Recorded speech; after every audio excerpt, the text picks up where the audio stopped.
Hello there, Drew Hanish of Whiskey Lore, and time for another whiskey tasting. Today going to Speyside, to a distillery that in Scotland terms is actually a pretty young distillery.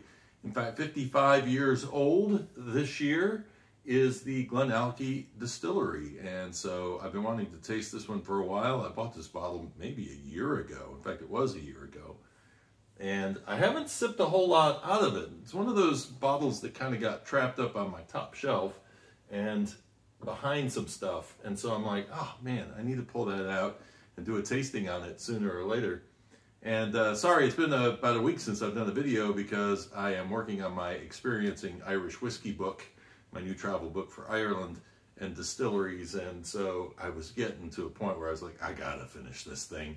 And so I just took a week and said, yep, that's what I'm working on this week and getting it done. And the rough draft is finished.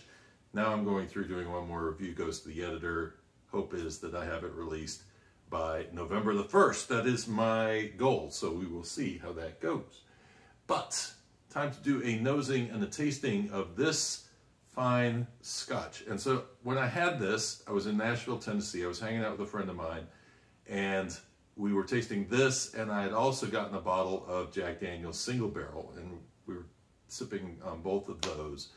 And I was like, this is a really good night of whiskey. I mean, I'm really, really happy with both purchases. You know, when I travel to Nashville from South Carolina, because it's not a control state, it's like, that's when I buy my whiskey, is because they're going to have a whole lot better selection than I have here in town. This one just has a fascinating nose, and it was the first thing that really kind of caught me when I first nosed it and why I enjoyed it so much when I was nosing this one. There's baking spice in there that initially mingle with like a leather oil that you use to, you know, put on your leather furniture, that sort of thing. And so it's an interesting note. It is, I won't call it one of my favorite notes in a whiskey, but it kind of goes along with the age of a whiskey, that if it's been aged in one of those Oloroso sherry barrels, it can sometimes pick that kind of a note up. And so this actually, to me, noses like an older whiskey, older than 12 years, but then it still has a nice amount of raisins coming through on it. Say there's a little bit of a citrusy note, but those baking spices are really nice on the nose on this one. This is aged in PX cask, in Oloroso, so 2 sherry casks and a virgin oak cask, which is something that, if you don't know much about Glenallachie, it is a distillery that in 2017, after Billy Walker had turned around Glendronach and Ben Reich and Glenglassaugh, he decided he wanted to jump in and resurrect another distillery. And so he took over Glenallachie. And so he's brought some of that Glendronach influence over, but not completely. And so the virgin oak cask, which is basically a new charred oak cask, is a new twist in terms of what he's doing.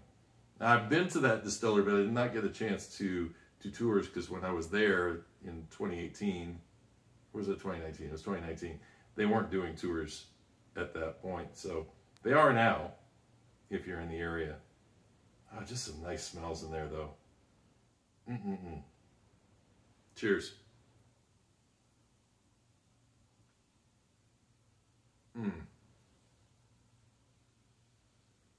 Caramel comes through, toffee notes, definitely.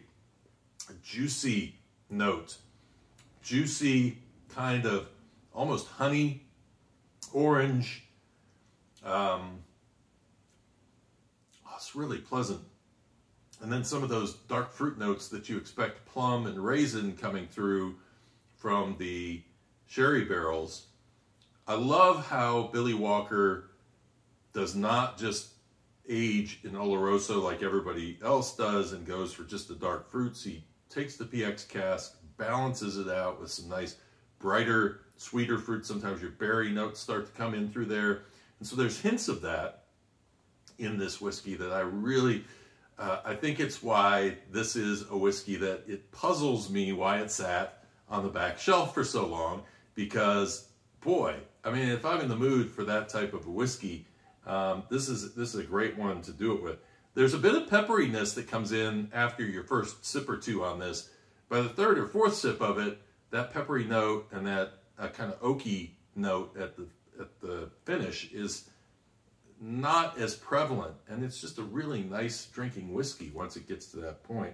Kind of dried out the first time I tasted it, but the second time it just rode through, maybe thinned a little bit, but it was like those brighter fruits were coming through and kind of grabbing my attention. So it was a nice ride to take, and nice to get that caramel note, because that's also one that if you're not really, when you start thinking, I'm tasting this whiskey and it's got this big sherry cask influence in it, that virgin oak cask is what's going to give you that caramel toffee note that just kind of finds its way in there, and it blends so nicely. It's really, really interesting and complex enough that I think for the person that likes a complex whiskey, it's not one you really have to sit there and focus and focus and focus.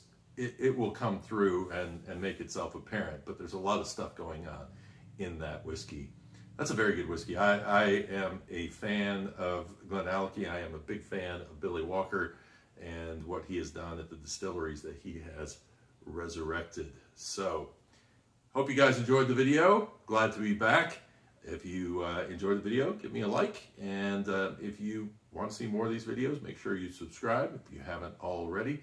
And leave some comments below if you have any thoughts about this particular whiskey. Did you notice I color coordinated tie to my label there? This reminds me of the Flintstones for some reason. And I think it's because it's from the Valley of the Rocks, and maybe it's trying to dig into that Flintstone kind of a vibe. I'm not sure, but anyway. Cheers and Slainte.